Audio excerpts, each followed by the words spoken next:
नमस्कार दोस्तों, आज हमारा या इस क्लास में हमारा जो टॉपिक है वो है भारत का प्रधानमंत्री। भारत का प्रधानमंत्री। दोस्तों, प्रधानमंत्री को जानने से पहले हमको सबसे पहले ये जानना चाहिए कि प्रधानमंत्री का इतिहास क्या है, दुनिया में ये पद कहां से आया। तो देखिए, विश्व में सर्वप्रथम इस पद की शुरुआत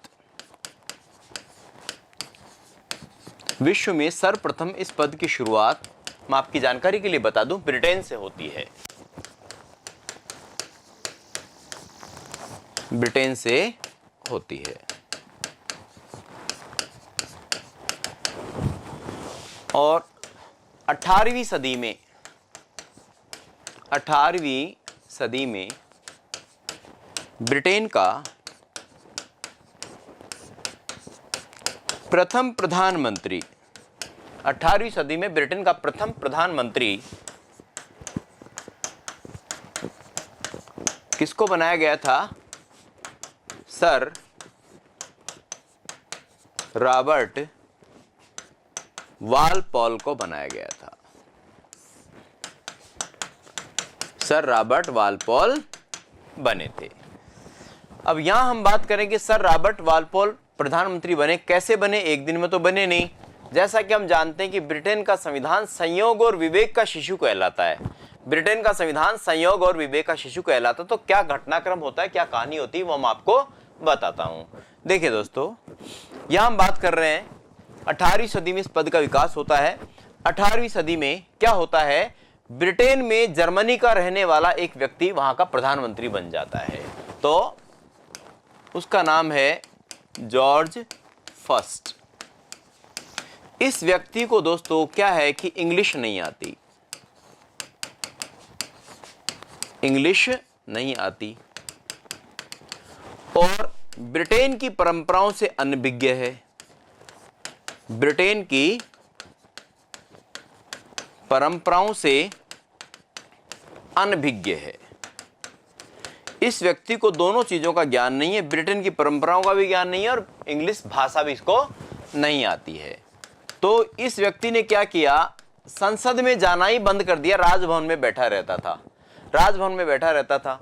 जैसा कि हम जानते हैं, भारत की संसद की भांति ब्रिटेन में भी दो सदन हैं। एक तो है कॉमन सभा और दूसरी है लॉर्ड सभा। एक तो है कॉमन सभा और दूसरी कौन सी है? लॉर्ड सभा। वहां पर भी दो सदन हैं। तो यहां पर वहां बैठे हुए संसद के सदस्यों ने, पार्लियामेंट के जो मेंबर्स हैं, संसद के सदस्य हैं, उन्होंने देखा कि किसी एक ऐसे व्यक्ति को सर्च किया जाए जो दोनों लैंग्वेज जानता हो, जिसको इंग्लिश भी आती हो और जर्मनी भी आती हो, क्योंकि इस व्यक्ति को जर्मनी आती है, इंग्लिश नहीं आती। वो व्यक्ति लॉर्ड सभा में से चुना गया जो वित्त का काम देखता था। वो व्यक्ति था कौन? Sir Robert Walpole. अब सर रॉबर्ट वालपॉल ब्रिटेन के सम्राट के पास, जॉर्ज फर्स्ट के पास जाता है और वहां उससे साइन करवा के पैसा ले आता है। उसको समझाता है कि आपके हस्ताक्षर करने से रिटायर होने वाले अधिकारियों को पैसा मिल जाएगा और जो नई भर्तियां होंगी उनके लिए आर्थिक रूप से कोई दिक्कत नहीं आएगी, ट्रेजरी से पैसा आसानी से निकाला जा सकेगा। इस परंपरा को इसके पुत्रों ने भी कायम रखा। मतलब इसके बाद जो राजा आए, जॉर्ज सेकंड, जॉर्ज थर्ड, उन्होंने भी कायम रखा। लेकिन इस व्यक्ति के मुंह से एक बार निकला, आप यहां पे फाइनेंस का काम देखने वाले मंत्री हो, लेकिन आप मंत्री नहीं हो, आप प्रधानमंत्री हो। तो इस प्रकार से दुनिया में सबसे पहले ये व्यक्ति लोकतांत्रिक तरीके से, बाद में ये लोकतांत्रिक तरीके से प्रधानमंत्री बना। तो डेमोक्रेटिक सिस्टम से प्रधानमंत्री बनने वाला दुनिया का पहला जो व्यक्ति है वो कौन है? आज जो वर्तमान में संविधान चल रहे हैं उनकी बात कर रहा हूं मैं। तो वो कौन है? Sir Robert Walpole. ये डेमोक्रेटिक एंगल से दुनिया में पहली बार प्रधानमंत्री बनने वाला व्यक्ति बना। इस प्रकार से विश्व में सबसे पहले प्रधानमंत्री पद का विकास दोस्तों कहां पर होता है? ब्रिटेन में होता है। ब्रिटेन में इस पद की शुरुआत होती है। अब मैं आपको बताने जा रहा हूं प्रधानमंत्री के बारे में भारतीय संविधान में कहां-कहां क्या-क्या बातें वर्णित है। लेकिन उससे पहले अपन जानेंगे प्रधानमंत्री के बारे में विश्व के विभिन्न बुद्धिमान लोगों ने बड़े व्यापक स्तर के ऊपर राजनीतिक दृष्टि से कार्य करने वाले व्यक्तियों ने क्या कहा। देखिए, सबसे पहले हेरोल्ड जोसेफ लास्की ने कहा कि प्रधानमंत्री मंत्रिमंडल के निर्माण जीवन वह मृत्यु का केंद्र है। निर्माण जीवन है, मृत्यु का केंद्र है। रेमजे मेयर ने कहा कि राज्य के जहाज का मल्लाह है। जेनिंग्स ने कहा राज्य के जहाज का मल्लाह है। जेनिंग्स ने कहा वह सूर्य के समान है जिसके चारों ओर ग्रह परिभ्रमण करते हैं। सर विलियम हरकोर्ट ने कहा तारों के बीच उसको चंद्रमा की संज्ञा दी। सर विलियम हरकोर्ट ने क्या कहा कि ये तारों के बीच क्या है? चंद्रमा। उन्होंने तारों के बीच चंद्रमा की इसको जो है संज्ञा दी। नेक्स्ट हम बात करते हैं मुनरो। मुनरो ने कहा मुनरो कहते हैं वह राज्य की नौका का कप्तान है। और HRG ग्रिप्स ने उनको संज्ञा दी सरकार देश की प्रमुख है। वह मतलब प्रधानमंत्री सरकार का प्रमुख है। सरकार देश की प्रमुख है और प्रधानमंत्री सरकार का प्रमुख है। और लॉर्ड मार्ले ने क्या कहा? लॉर्ड मार्ले का कथन बहुत महत्वपूर्ण एग्जाम के लिए समकक्षों में प्रथम बताया। मतलब सभी MP होते हैं, मेंबर ऑफ पार्लियामेंट होते हैं, और उनमें जो चुना जाता है प्रधानमंत्री के रूप में, वो होता तो जनता का प्रतिनिधि सेम अन्यों की तरह ही है, लेकिन उसमें वो प्रमुख होता है। तो समकक्षों में प्रथम की संज्ञा किसने दी? लॉर्ड मार्ले ने दी। और अंबेडकर ने कहा भारत के कार्यकारी पदों में से अगर भारत के कार्यकारी पदों में से अगर अमेरिका के राष्ट्रपति से किसी की तुलना की जाए तो वह प्रधानमंत्री है, न कि राष्ट्रपति। तो भारत के प्रधानमंत्री की तुलना अमेरिकी राष्ट्रपति से की जा सकती है। यह कौन कह रहा है? डॉक्टर भीमराव अंबेडकर के द्वारा यह कथन कहा गया। मेरी बात आपको भली भांति समझ में आ गई होगी। इस प्रकार से विभिन्न पद इनके बारे में यह कथन प्रस्तुत करते हैं या इनके द्वारा यह कहा जाता है। नेक्स्ट, तो मैंने आपको बताया सर रॉबर्ट वालपोल जो है ये प्रधानमंत्री बनते हैं। अब देखो, अब अपन इसके आर्टिकल मैनर के ऊपर बात करेंगे। संविधान के अनुच्छेद 74 में क्या लिखा हुआ है? 74(1) भारत के संविधान में प्रधानमंत्री एवं उसकी मंत्रिपरिषद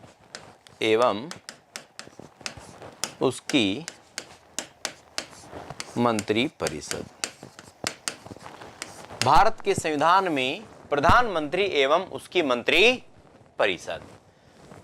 अनुच्छेद 74 क्या कहता है? 74(1) अनुच्छेद 74(1) क्या कहता है? 74(1) के अनुसार राष्ट्रपति को सलाह एवं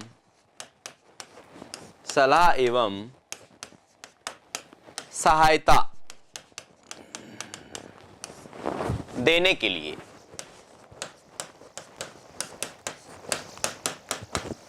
राष्ट्रपति को सहायता एवं सलाह देने के लिए, उसको एडवाइस देने के लिए, राष्ट्रपति को सलाह एवं सहायता देने के लिए एक मंत्रिपरिषद होगी जिसका प्रमुख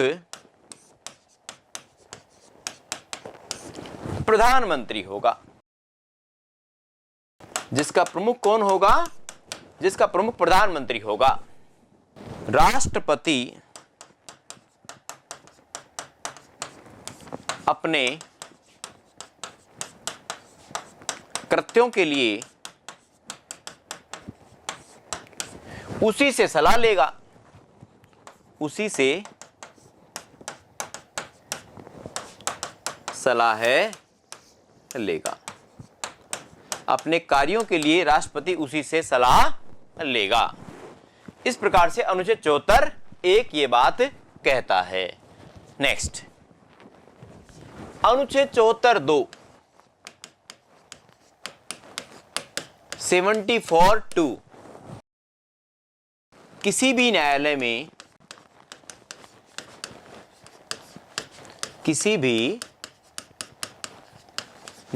में इस प्रश्न की जांच नहीं की जाएगी कि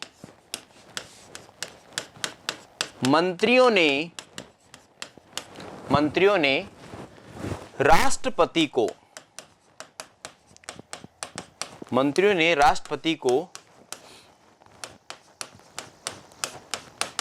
क्या सलाह दी?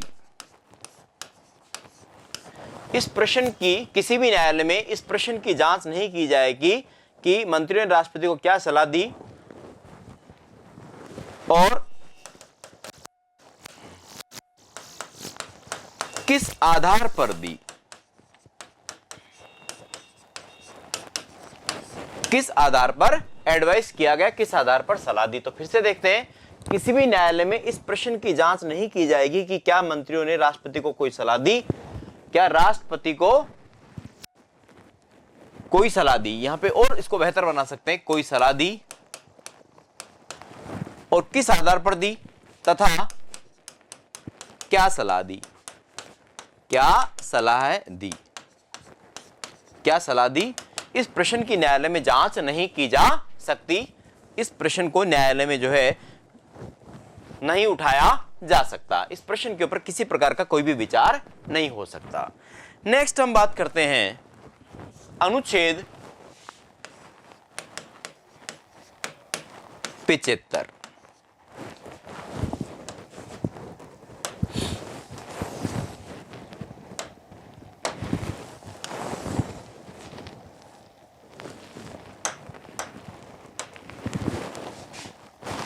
इसमें देखिए,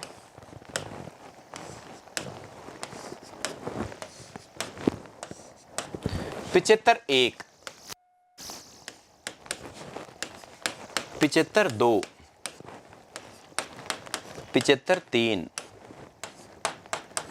75 4 और 75 5।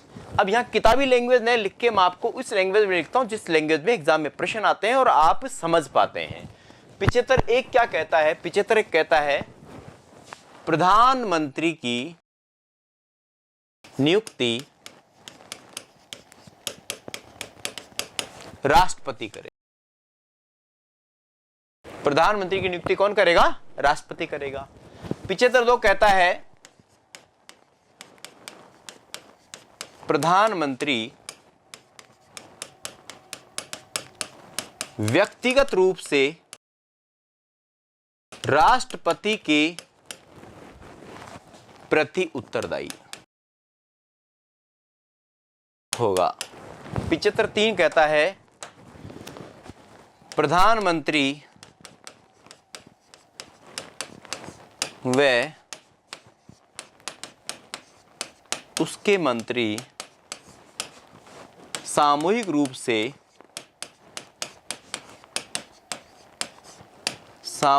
से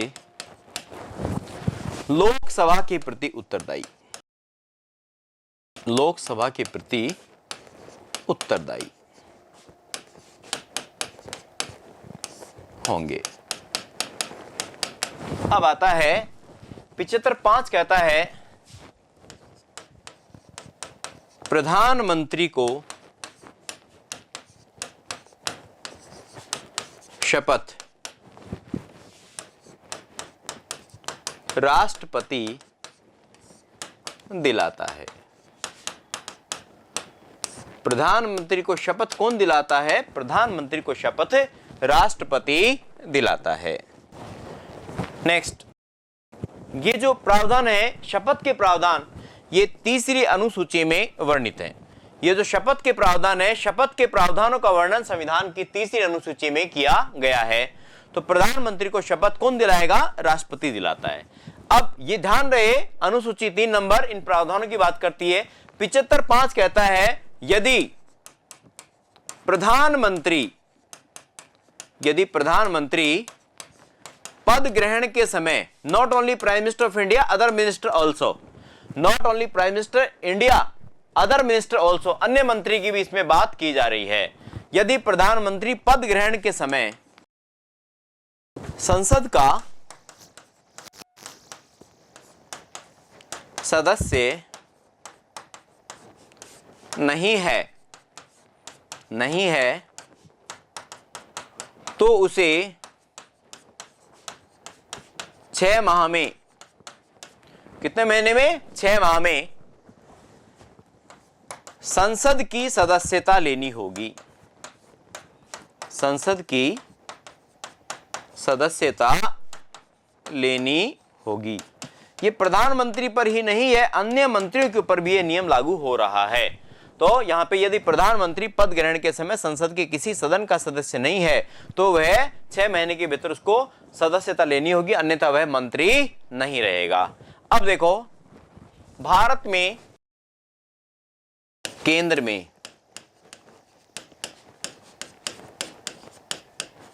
प्रधानमंत्री या मंत्री बनने के लिए, प्रधानमंत्री या मंत्री बनने के लिए वह या तो क्या हो, लोकसभा सदस्य हो या राज्यसभा सदस्य हो, राज्यसभा सदस्य हो। यदि नहीं है, मैं 75 बता रहा हूं, यदि नहीं है तो उसे 6 माह में सांसद बनना होगा, सांसद बनना होगा। अब मैं आपको यहां पे क्यों लिखा है, मैंने बात को, वही बात क्यों लिखी है, इसलिए लिखी समझाने के लिए। यदि वो है लोकसभा का चुनाव लड़ता और नहीं जीत पाता है तो कोई बात नहीं, अब उसको राज्यसभा का सदस्य बनना पड़ेगा। अब आप कहेंगे कि लोकसभा का सदस्य कैसे बने? या तो कोई व्यक्ति उसके लिए सीट खाली करे, अगर सीट खाली नहीं करता है तो फिर उसको राज्यसभा का सदस्य बनना पड़ेगा। तो राज्यसभा में सामान्यतया ऐसे व्यक्ति हो सकते हैं जो जनता में लोकप्रिय नहीं होते लेकिन प्रधानमंत्री बन सकते हैं। जैसे मैं आपको बताऊं, भारत में 2 प्रधानमंत्री, भारत में 2 प्रधानमंत्री ऐसे हुए जो पद ग्रहण के समय संसद के किसी भी सदन के सदस्य नहीं थे, किसी भी सदन के सदस्य, किसी भी सदन के सदस्य नहीं थे। अब वो कौन कौन थे? एक तो थे चंद्रशेखर और दूसरे थे गुलजारी लाल नंदा, क्षमा चाहता हूं, पीवी नरसिम्हा राव व एचडी देवगौड़ा।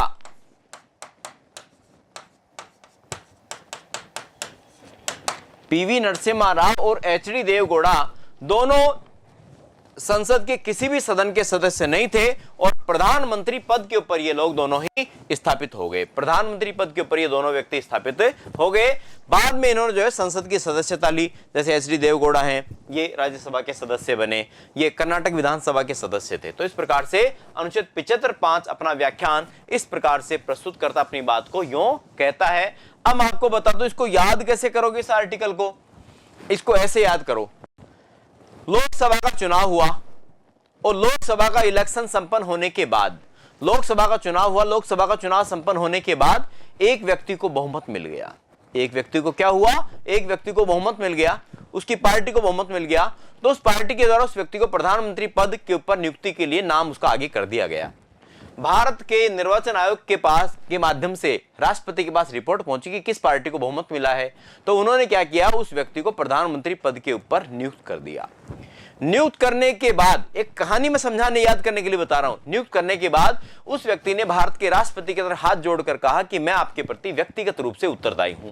तो उन्होंने कहा, राष्ट्रपति महोदय ने कहा कि नहीं, आप मेरे प्रति व्यक्तिगत रूप से हो कोई बात नहीं, लेकिन आप सामूहिक रूप से लोकसभा के प्रति उत्तरदायी, क्योंकि लोकसभा के बहुमत तक पर ही आप टिके हुए हो। अगर लोकसभा में बहुमत नहीं रहेगा तो आप पद के ऊपर नहीं रह सकते।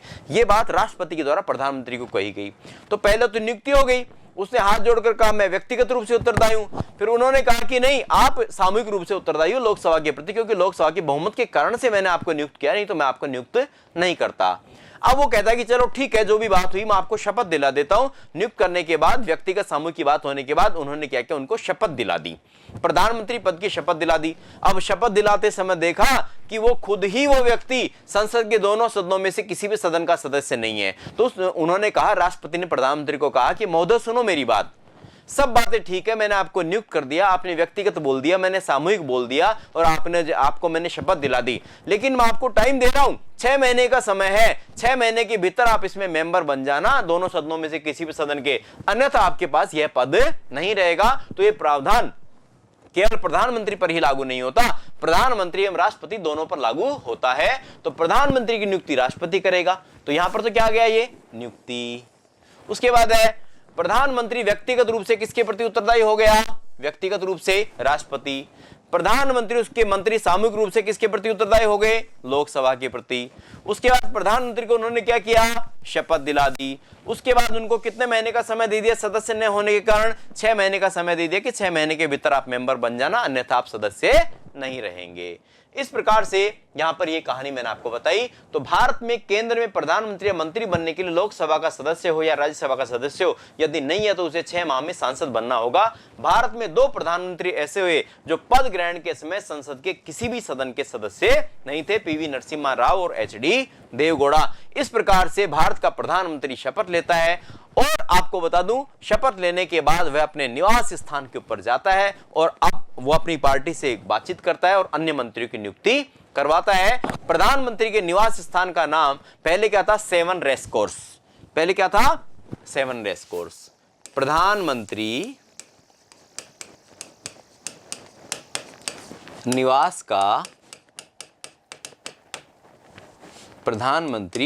का पूर्व नाम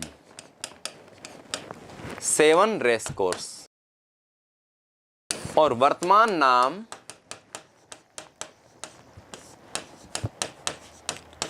7 कल्याण मार्ग है।